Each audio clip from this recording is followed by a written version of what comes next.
नमस्तेस्तु भगवन् विश्वेश्वराय महादेवाय त्र्यम्बकाय त्रिपुरान्तकाय त्रिकाग्निकालाय कालाग्निरुद्राय नीलकण्ठाय मृत्युञ्जयाय सर्वेश्वराय सदाशिवाय श्रीमान् महादेवाय नमः।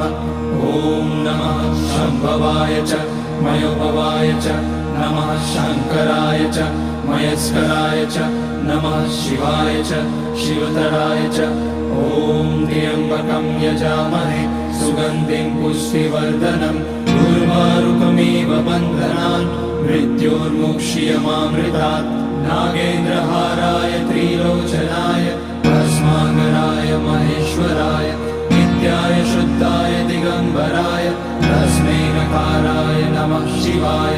मन्दाकिनी सलिलचन्दन चर्चिताय नन्दीश्वर प्रमथनाथ महेश्वराय